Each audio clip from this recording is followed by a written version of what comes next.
Assalamualaikum warahmatullahi wabarakatuh. Dan salam sejahtera. Alhamdulillahirrahmanirrahim. Wa bihi nasta'in. Wassalatu wassalamu ala asyrafil anbiya'i wal mursalin wa ala alihi washabbihi ajma'in. Mudah-mudahan penonton dan pengikut program siri bicara penyandang kursi Za'bah ini dalam keadaan sihat walafiat, selamat sejahtera, berbahagia, khususnya pada hari Jumaat yang penuh barakah pada hari ini. InsyaAllah pada hari ini saya berbicara tentang bahasa yang secara khusus berjudul Bahasa Berbudaya, apakah maknanya? Bahasa memang tidak dapat dipisahkan daripada budaya ataupun kebudayaan. Bahkan bahasa itu adalah pemancar sistem masyarakat dan pemancar kebudayaan suatu bangsa, sebuah negara. Maka itu hubungan bahasa dengan budaya memang cukup erat. Tapi dalam hubungannya dengan tajuk pada hari ini, saya berusaha membicarakan makna bahasa berbudaya. Bukan saja dalam hubungan antara bahasa dengan budaya, tetapi dalam hubungan makna bahasa berbudaya. Ada bahasa yang mungkin tidak berbudaya ataupun kurang berbudaya, tetapi maksud saya bahasa berbudaya itu dikaitkan dengan peranan bahasa dalam mengangkat sesuatu bangsa, sebuah negara, iaitu dengan adanya bahasa yang terbudaya. Bahasa telah meningkat pada satu tahap yang tinggi sebagai bahasa peradaban. Jadi yang saya maksudkan dengan bahasa berbudaya bukan semata-mata dalam pahaman umum, iaitu bahasa yang tinggi nilai estetiknya, bahasa yang indah, bahasa yang biasanya digunakan dengan memanfaatkan unsur-unsur gaya bahasa, unsur-unsur stilistik, iaitu benar dalam satu konteks, iaitu bahasa yang berseni budaya. Tetapi dalam pembicaraan tajuk ini saya membuka dimensi dan perspektif yang lebih luas bagi makna bahasa berbudaya. Seperti saya katakan, bahasa yang mengungkapkan perihal peradaban. Dan saya memberikan beberapa arti, beberapa ciri bahasa yang berbudaya, iaitu antaranya termasuklah ciri bahasa akliyah, bahasa ilmu, bahasa yang berantas ke ranah sistem sosial, bahasa tinggi, bahasa supra dan bahasa estetik. Jadi demikianlah ada beberapa ciri yang saya berikan pada makna bahasa berbudaya. Estetik merupakan salah satu, tapi ada banyak ciri lain untuk bahasa berbudaya ataupun bahasa peradaban. Yang pertama berkaitan dengan ciri bahasa akliyah.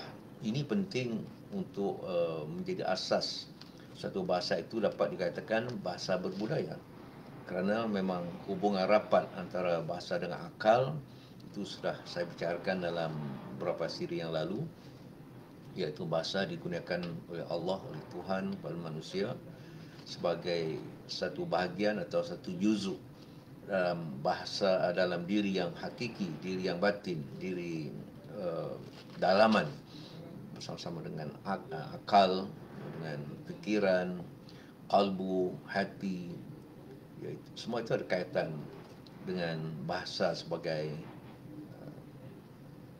penampilan daya akliyah. Dan oleh sebab itu, bahasa yang berbudaya pertama-tama mestilah bahasa akliyah yang disebut oleh Profesor Syed Muhammad Haikal Alatas. Islam menyumbangkan ciri saintifik dan ciri rasional pada pemikiran yang dipancarkan melalui bahasa satu bangsa. Masyarakat Melayu, bangsa Melayu dan ratusan etnik di alam Melayu telah menerima Islam sebagai sumber pandangan sarwa ataupun pandangan alam. Maka dua ciri, iaitu rasionalisme dan saintifik, rasional dan saintifik itu menjadikan bahasa Melayu bahasa akliyah.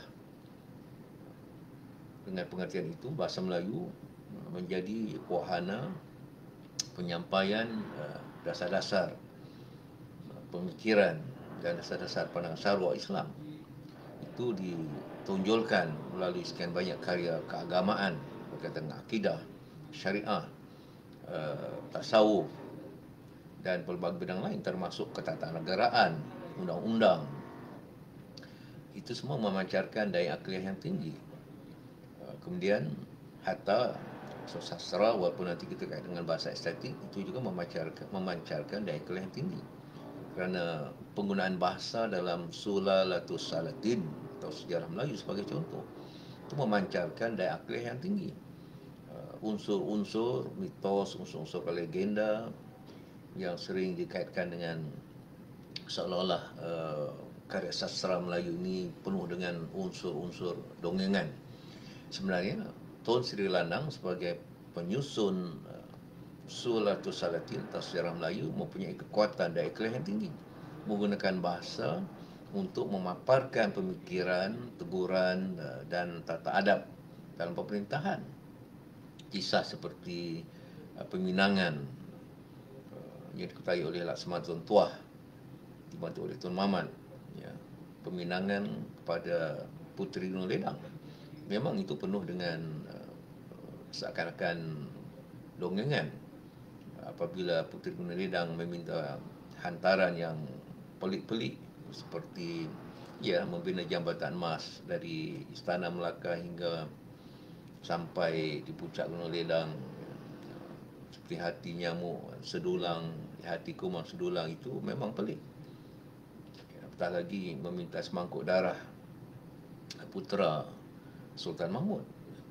Jadi itu sebenarnya bukan satu pernyataan lahiriah, tapi pernyataan yang banyak akliyah yang tinggi. Itu bagaimana suatu cita-cita, sebagai contoh, bahkan angan, impian, itu mestilah berjejakkan kenyataan, berjejakkan sesuatu yang sesuai dengan keadaan orang yang bercita-cita ataupun yang punya impian.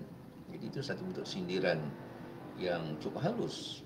Jadi banyak lagi yang dapat kita kupas dalam soal, seperti juga wa'ad antara Demang Lebar Daun dengan Sang Purba. Itu juga satu gambaran ikatan sosial antara pemerintah dengan pembesar dan rakyat.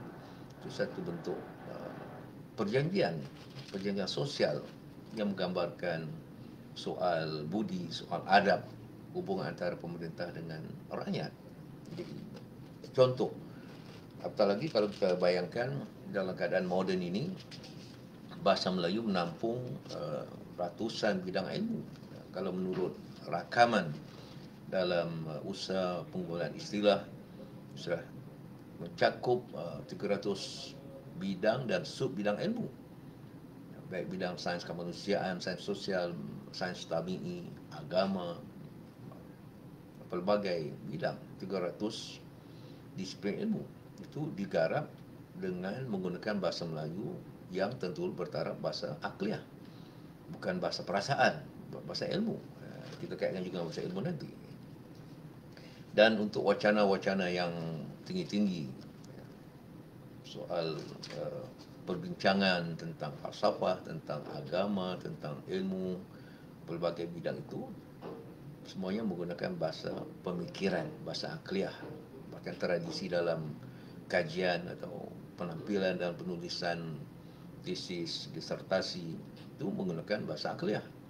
Tidak boleh dimasukkan bahasa emosi dalam penampilan ataupun pemaparan hasil kajian doktor falsafah, sarjana, ataupun kajian-kajian ilmiah yang lain. Nah, ini yang saya tegaskan masuk bahasa akliyah. Yang kedua, bahasa ilmu. Tentulah kesinambungannya, bahasa yang berbudaya mestilah bahasa yang mampu menjadi wasilah ilmu, penyampaian ilmu, pemorohan ilmu. Dan bahasa Melayu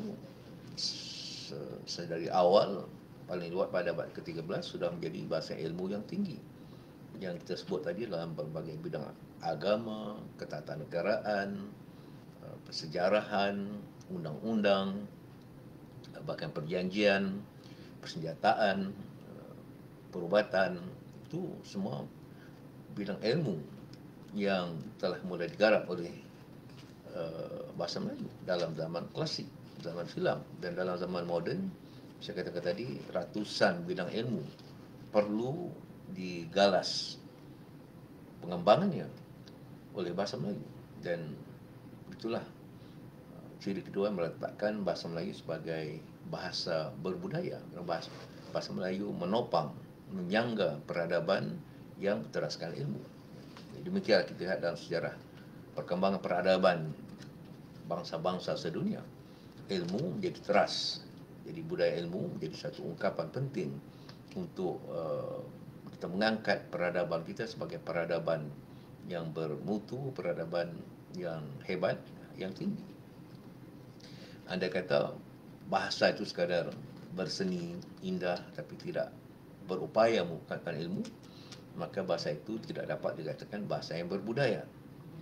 Jadi yang saya maksudkan bahasa budaya itu bahasa yang ampuh, yang mampu mendukung faham-faham dalam soal ilmu yang berbagai-bagai. Nah, ilmu kalau dalam konteks kita orang Islam itu ilmu tanzil, ilmu yang diwahyukan oleh Allah melalui kitab suci Al-Quran, kemudian dikembang oleh Nabi melalui hadis, oleh para ulama dalam ijtihad ataupun penelitian dan penyelidikan mereka.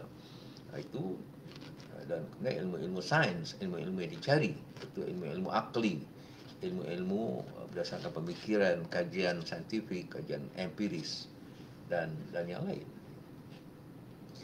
Yang ketiga, saya meletakkan ciri bahasa berbudaya mestilah bahasa yang merentas pelbagai ranah kehidupan bertamadun. Itu memang sudah terbukti. Bahkan seawal abad 7 dilaporkan oleh pendeta Buddha I Ching, bahasa Melayu pada zaman Kerajaan Sriwijaya abad 7 sudah menjadi bahasa pentadbiran di dalam konteks wilayah-wilayah di bawah takluk Kerajaan Sriwijaya. Juga bahasa perhubungan umum, bahasa perdagangan, dan bahasa pengajian agama Buddha pada waktu itu. Dan semaraknya bahasa Melayu sebagai bahasa yang merentas pelbagai ranah itu dibuktikan dalam zaman klasik, itu dalam zaman sudah kedatangan Islam. Berkali-kali saya menyebut bahasa Melayu menjadi bahasa agama, baik dalam bidang akidah, syariah, tasawuf, sirah, pengajian qiraah, pengajian Al-Quran, dan pelbagai aspek yang lain. Dan juga bahasa perubatan, kitab-kitab tib, bahasa persenjataan, sehingga kitab kitab bedil Melayu itu dikira sebagai salah sebuah warisan dunia oleh UNESCO, seperti juga kitab Suratul Salatin, Hikayat Hang Tuah, dan surat-surat Sultan Abdul Hamid Kedah. Ini menunjukkan bahasa Melayu sudah diangkat begitu tinggi. Dan bidang-bidang lain, saya sebut tadi bidang undang-undang, hukum kanun Melaka, hukum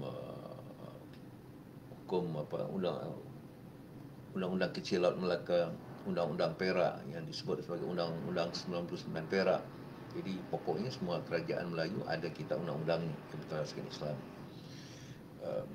Persejarahan seperti Suratul Salatin, Sirah Melayu, Hikayat Aceh, Hikayat Raja Pasai, Tuhfatun Nafis, dan sebagainya. Pokoknya bahasa Melayu telah merentas pelbagai bidang kehidupan, termasuk dalam bidang diplomasi. Apabila bahasa Melayu digunakan untuk hubungan diplomasi dengan kuasa-kuasa di alam Melayu dan kuasa di luar alam Melayu. Dengan China, misalnya pada abad ke-15, dalam zaman dinasti Ming, hubungan dengan Melaka khususnya, itu menunjukkan bagaimana bahasa Melayu telah merentas ranah diplomasi. Dan bahasa Melayu juga diangkat sebagai bahasa penting di istana Maharaja Ming, kerana bahasa Melayu diletakkan sebagai salah satu bahasa di bawah jabatan bahasa-bahasa Islam. Bahasa Melayu penting, bahasa asing penting. Ada juru bahasa khas untuk bahasa Melayu kerana hubungan dengan alam Melayu. Dan juga penyusunan kamus pertama bahasa Melayu itu, Kamus Melayu Cina, itu pada abad 15, yang berdasarkan kosakata atau permainan kata yang digunakan di Melaka. Jadi nama kamus itu pun dalam terjemahan Melayu ialah Senarai Perkataan Melaka. Itu menggambarkan 17 ranah ataupun 17 bidang peradaban di alam Melayu. Astronomi, cuaca, warna, seni bina, istana, hubungan sosial, soal keluaran-keluaran yang ada, produk yang ada di Melaka. Itu 17 bidang yang ditampilkan melalui kamus Melayu Cina itu. Demikianlah dengan kuasa-kuasa barat pun, bahasa Melayu digunakan dalam surat-surat dan juga dalam perjanjian-perjanjian menggunakan bahasa Melayu dengan tulisan Jawi. Hampir setiap hari, Datuk Dr. Annabel Gallup, itu kurator kanan di British Library, perpustakaan di kota London itu, menyiarkan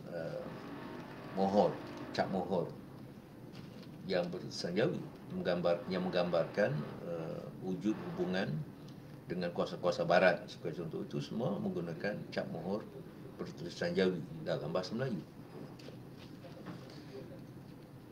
Jadi bahasa Melayu telah merentas sekian banyak ranah yang mewakili satu peradaban, dan maka itu bahasa Melayu sudah mencapai tahap dan kelayakan sebagai bahasa berbudaya, bukan sekadar bahasa untuk perhubungan awam, perhubungan umum, perhubungan mudah sehari-hari. Seterusnya, bahasa berbudaya seharusnya mencapai tahap bahasa tinggi. Dalam mana-mana bahasa, seperti yang telah juga saya ceramahkan sebelum ini, ada aras bahasa tinggi, ada aras bahasa biasa, yang oleh Zakbar disebut bahasa sekolah, bahasa cakap atau bahasa mulut. Untuk Arab, sudah saya jelaskan, ada fusha, itu bahasa Arab tinggi, yang digunakan dalam soal wacana ilmu, dalam persidangan, dalam mesyuarat. Pokoknya ada bahasa Arab tinggi, tapi ada juga bahasa Arab ami, bahasa Arab umum, bahasa Arab pasar. Dan bagi setiap negara Arab, Jordan, katakan Mesir, Saudi, Yaman dan sebagainya, masing-masing mempunyai dialek tersendiri. Dan itu, tetapi dalam hubungan pemikiran, ilmu, maka mereka menggunakan bahasa Arab tinggi, iaitu bahasa Arab fusha. Demikianlah dalam bahasa Inggeris, pasti sudah biasa kita kenal istilah standard English berbanding dengan colloquial English. Bahasa Cina ada Putonghua, iaitu Mandarin tinggi, bahasa Cina tinggi, yang digunakan dalam pendidikan, dalam perhubungan, pentadbiran, undang-undang, ilmu. Dan Mandarin di seluruh dunia itu berteraskan Putonghua, iaitu bahasa Cina tinggi, bahasa Mandarin tinggi. Bahasa Melayu juga ada bahasa Melayu baku. Ini baku bukan beku, tapi bahasa Melayu yang menggambarkan sistem yang teratur dalam soal tata bahasanya, kosakatanya, ejaan, rumi dan jawi, sebutan dan laras bahasa. Jadi bahasa Melayu tinggi. Kita mengakui ada dialek, berbagai dialek. Di tanah Melayu ataupun di Malaysia sendiri ada belasan dialek, mungkin hampir 20 dialek. Kalau kita campurkan dengan dialek di Sumatera, ada dialek Melayu Serdang, dialek Melayu Deli, dialek Melayu apa lagi. Jadi banyak dialek Melayu di Sumatera, bahkan di Pulau Jawa, di Riau, ya, ada puluhan dialek Melayu. Bahkan kalau dicampur dengan dialek sosial, seperti bahasa perbualan, bahasa golongan menengah, bahasa buruh, bahasa pekerja, ataupun bahasa remaja, ada puluhan dialek.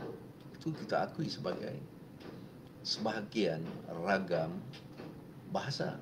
Tetapi yang saya maksudkan bahasa Melayu tinggi ialah satu ragam bahasa yang digunakan dalam urusan rasmi, pentadbiran, pendidikan, dalam mesyuarat, dan pokoknya bahasa yang mewakili pemikiran tinggi, dan ini syarat penting untuk satu bahasa itu diterima sebagai bahasa berbudaya. Kemudian ciri bahasa supra. Supra dengan pengertian melangkau batas geografi dan batas kelompok. Dan konteks Malaysia, kita ada 14 buah negeri termasuk Udara Persekutuan. Kita ada etnik yang besar, Melayu, Cina, India. Kemudian ada etnik yang lain, orang asli di Sabah, Sarawak. Ya, ada puluhan etnik. Jadi bahasa Melayu menjadi bahasa berbudaya apabila mampu merentas kelompok-kelompok itu dan mampu juga merentas sempadan geografi. Jadi orang di Sabah, orang di Sarawak, orang di Perlis hingga Johor, maka itu menggunakan bahasa Melayu sebagai bahasa supra dalam konteks negara. Dalam konteks wilayah lebih luas, serantau sebagai contoh, ada wilayah negara Indonesia, Malaysia, Brunei Darussalam, Singapura juga, Thailand, Kemboja, Vietnam, Laos, bahkan Sri Lanka, dan juga ada komuniti Melayu dan komuniti bukan Melayu yang dapat berbahasa Melayu di Eropah, di Amerika, di Timur Tengah, di Saudi. Maka bahasa Melayu itu bahasa yang melangkau juga. Jadi bahasa yang supra, tidak terbatas oleh geopolitik, sempadan politik Malaysia, Indonesia, Brunei dan sebagainya. Kita ada satu ragam bahasa Melayu. Dalam zaman klasik itu lebih jelas. Saya katakan di mana-mana pusat tamadun atau peradaban Melayu, baik di Patani, di Aceh, di Melaka, di pusat-pusat lain di Tanah Melayu, juga di Kalimantan, ya. Penghasilan karya mereka atau ulama-ulama, para pujangga itu semua menunjukkan satu bentuk bahasa yang supra, maknanya tidak mengira batas sempadan. Mudah-mudahan bentuk ini dapat diwujudkan kesinambungannya, walaupun kita tidak mungkin dapat membentuk satu bahasa yang persis sama bagi semua negara, tapi sekurang-kurangnya kita ada satu bentuk bahasa yang supra, iaitu bahasa yang dapat dipahami, dapat digunakan bersama oleh anggota-anggota pengguna bahasa Melayu di pelbagai buah negara dan pelbagai wilayah. Mungkin sebahagian masih menjadi impian, tetapi gerak kerja melalui MABI, Mastra dan pelbagai kegiatan persatuan, kekerajaan dan sebagainya itu, saya kira dapat mengangkat konsep bahasa supra, bahasa besar. Saya kata bahasa Melayu Mahawangsa, bahasa Melayu besar yang merentas negara, merentas etnik. Dan akhirnya bahasa berbudaya perlu juga mempunyai kekuatan dalam estetik, bahasa pemancar estetik, pemancar keindahan. Jelas bahasa Melayu memang sejak awal, terutama dalam zaman klasik itu, abad ke-13, sejak abad ke-13 sudah menjadi bahasa estetik. Berbagai karya susastra, epik, ikat Hang Tuah sebagai contoh, dan bahkan karya-karya yang kita katakan karya sejarah, Suatu Salatin sebagai contoh, sejarah Melayu itu pun dibumbui, ya, dibumbui unsur-unsur susastra, bukan sejarah dan pengertian Barat, fakta semata-mata. Jadi banyak unsur sastra yang digunakan dalam mengolah karya sejarah, juga karya yang lain. Jadi estetik ini seperti saya katakan, Suatu Salatin, Hang Tuah, kitab Bedil itu telah diangkat menjadi antara warisan dunia oleh UNESCO di bawah Pertubuhan Bangsa Bersatu. Itu menggambarkan nilai estetik tinggi yang sudah wujud dalam bahasa Melayu sejak lebih satu abad, lebih 1000 tahun. Dan dalam zaman perkembangan persuratan atau sastra moden sekarang, kian banyak karya sastra dalam pelbagai genre ataupun genre, baik novel, baik cerpen, by sajak, drama dan pelbagainya. Itu menyambung karya estetik lama kita. Hikayat, ada puisi untuk syair, pantun, nazam, qitaah, rubaiyat dan sebagainya. Jadi ini juga penting kerana karya susastra menghaluskan bahasa, menghaluskan budi dan pemikiran dan menjadi juga wasilah untuk penyampaian ilmu. Sebelumnya telah pernah saya ceramahkan Hamzah Pansuri, ulama besar, bercakap tentang soal akidah. Itu juga menggunakan susastra, menggunakan syair, media syair, perahu, syair dagang dan sebagainya untuk menyampaikan ajar agama. Jadi inilah kehebatan nilai estetik dalam bahasa Melayu, juga digunakan untuk hal-hal ilmu. Jadi dalam zaman baharu ini saya berharap sastrawan bukan hanya menggunakan media sastra, susastra itu hanya untuk soal keindahan, ya, tapi mencakup hal ilmu. Maka itu Dewan Bangsa Pusaka dulu pernah melatih golongan profesional bidang perubatan, doktor-doktor perubatan di Hospital DSN Kubang Kedian. Telah terhasil kumpulan yang melahirkan novel-novel perubatan. Satu contoh. Banyak lagi golongan lain, golongan peguam atau undang-undang yang dapat menghasilkan karya bertemakan undang-undang menggunakan bahasa yang bernilai estetik. Jadi inilah antara ciri bahasa berbudaya yang saya maksudkan. Jadi dalam soal strategi pembudayaan, jadi bahasa berbudaya, bagaimana membudayakannya, bagaimana nak memasyarakatkannya, perlu ada strategi. Jadi berapa strategi yang sebetulnya saya angkat atau saya uraikan syarah saya daripada buku Pemikiran Awang Sara dalam Pemartabatan Bahasa Melayu terbitan Dewan Bahasa Pustaka tahun 2017. Ada satu bab khas tentang bahasa berbudaya dan pembudayaan bahasa. Pembudayaan bahasa arti pemasyarakatan, pemupukan, perluasan, pengembangan bahasa berbudaya. Satu melalui dasar bahasa kebangsaan yang menjadi dasar negara di Malaysia, di Indonesia, di Brunei Darussalam, bahkan Singapura juga mengangkat bahasa ini sebagai bahasa kebangsaan. Ini ruang yang mesti digunakan untuk membudayakan bahasa berbudaya, bahasa yang mewakili peradaban tinggi itu. Kemudian melalui sistem pendidikan, sudah pasti pendidikan itulah laluan paling berkesan, paling utama untuk memungkinkan bahasa berbudaya dikuasai, diimarahkan oleh pendidik, oleh anak didik, oleh semua warga dalam bidang pendidikan termasuk golongan pentakdir.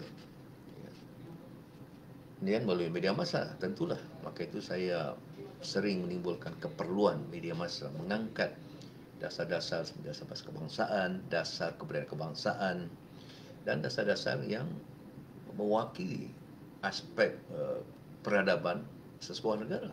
Konteks Malaysia sebagai contoh, kita ada dasar bahasa kebangsaan, dasar pendidikan kebangsaan, dasar kebudayaan kebangsaan, dasar ekonomi yang sekarang bertaraskan kemakmuran bersama. Jadi ini perlu diangkat melalui bidang bahasa, isu-isu sosiopolitik, budaya, rukun negara, ya, dan sebagainya itu diangkat melalui bahasa berbudaya. Ini peranan media sangat penting. Seperti contoh dulu kempen budi bahasa. Media sangat penting. Jangan sampai dalam media kita melupakan aspek sosial budaya yang biasa saya tegur.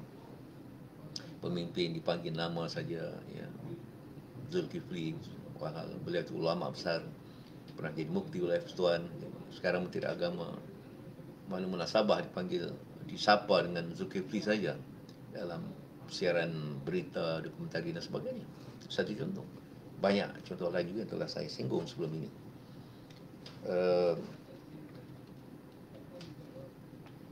Ya, satu lagi pembudayaan melalui usaha pengayaan khazanah ilmu. Oleh sebab itu ilmu tidak boleh dibiarkan berkembang sendiri saja, perlu ada satu perencanaan. Maka saya dalam satu kertas yang lain, dalam bab lain buku ini juga saya menyebut upaya pengayaan khazanah ilmu dalam bahasa Melayu. Itu perlu ada perencanaan yang rapi, bukan saja dalam peringkat negara, bahkan dalam hubungan peringkat serantau antarabangsa. Perlu ada suatu sinergi, suatu kerjasama. Jadi seperti melalui MABIN, Majlis Bahasa Berhubungan Darussalam Indonesia Malaysia, itu tidak harus tidak harus lupa menggerakkan upaya membina ilmu, khazanah ilmu dalam ratusan bidang ilmu yang ada secara kerjasama antara negara untuk mengangkat bahasa Melayu sebagai bahasa berbudaya, bahasa ilmu itu tadi. Jadi dalam perencanaan Dewan Bahasa Pusaka dahulu, tahun 2013 lebih kurang, saya menggagaskan penerbitan berpackage. Jadi mesti ada package. Bidang katakanlah fizik, mesti ada package ilmu-ilmu teras, ilmu besar. Bidang agama, fiqhnya, bidang usul fiqh, usuluddin, sirah, tasawuf dan sebagainya. Perlu ada package yang dirancang, dan saya berharap bahawa package ini menggambarkan ilmu-ilmu besar, ilmu-ilmu tinggi seperti yang dikatakan oleh Batul Hikmah dalam zaman Abbasiyah. Ya, jadi penting juga karya-karya yang barangkali tidak bertaraf ilmu tinggi, tapi itu ada package yang lain. Ya, jadi, dan satu lagi, pembudayaan bahasa pada peringkat antarabangsa. Bahasa Melayu sudah diakui sebagai bahasa antarabangsa. Van Slikoten, Van Linschoten, Franco Valentin pernah mengatakan bahasa Melayu pada abad 16 bahasa yang sangat harum, bahasa yang dikuasai oleh semua orang yang berinteraksi di alam Melayu. Ia disamakan tarafnya dengan bahasa Latin dan bahasa Perancis pada abad yang sama, abad 16 di benua Eropah. Dan dalam zaman moden, saya perlu mengangkat bahasa Melayu sebagai bahasa berbudaya. Sebahagian sudah terlaksana melalui bidang ilmiah. Ada lebih 100 pusat pengajian Melayu Indonesia di seluruh dunia. Di China sendiri saya katakan sudah ada 15 lebih kurang universiti yang menawarkan program bahasa Melayu ataupun pengajian Melayu kursus selama 4 tahun. Jadi ini akan bertambah, dan kita perlu menggunakan kesempatan ini, wadah yang ada ini, untuk mengangkat bahasa berbudaya. Di samping kita memperkenalkan dialek, itu pasti perlu, tapi jangan dilupakan bahasa berbudaya, itu bahasa ilmu, bahasa tinggi, bahasa akliah, bahasa menetas bidang yang telah saya sebut itu tadi. Jadi demikianlah secara ringkas syarah saya sedikit berdasarkan buku tulisan atau himpunan tulisan saya ini untuk renungan, dan mudah-mudahan dapat dimanfaatkan dalam proses kita mengangkat peradaban negara berteraskan bahasa Melayu. Jadi sekian, mudah-mudahan ada manfaatnya, dan kita boleh berinteraksi terus melalui soal jawab kalau ada, kalau tidak mungkin soal jawab melalui ruang dalam Facebook, insyaAllah. Jadi saya lihat kalau ada ya, kebanyakannya minta diteruskan jihad, diteruskan usaha.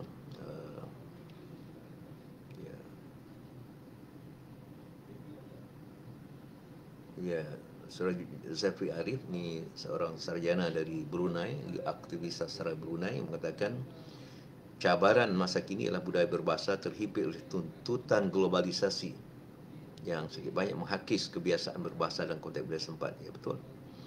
Jadi kalau ditanya pada saya apakah strategi terancam, saya ada juga menulis satu bab tentang soal globalisasi dan soal bahasa, iaitu ya, yang judulnya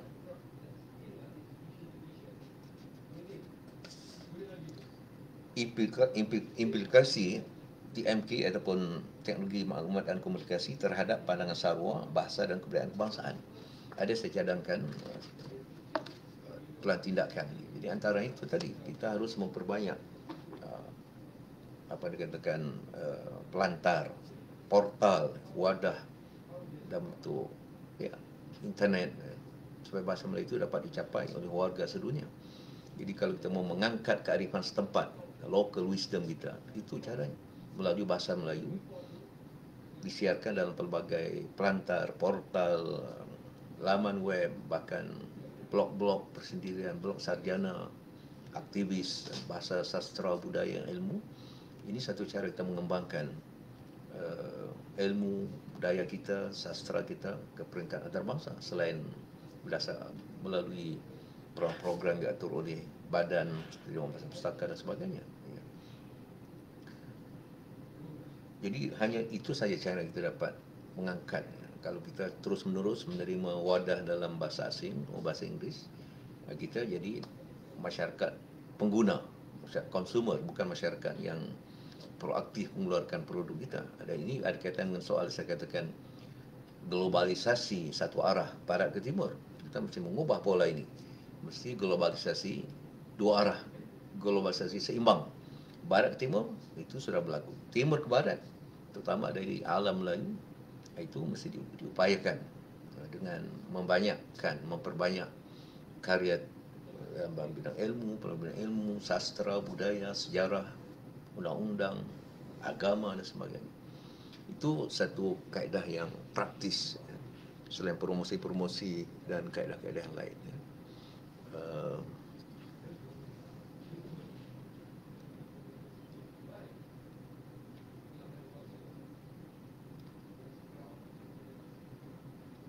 Ya, yang lain saya kira harapan-harapan yang alhamdulillah insya-Allah sama-sama kita tangani, sama-sama kita usahakan, mudah-mudahan tercapai cita-cita kita bersama mengangkat peradaban Melayu berteraskan bahasa Melayu berbudaya.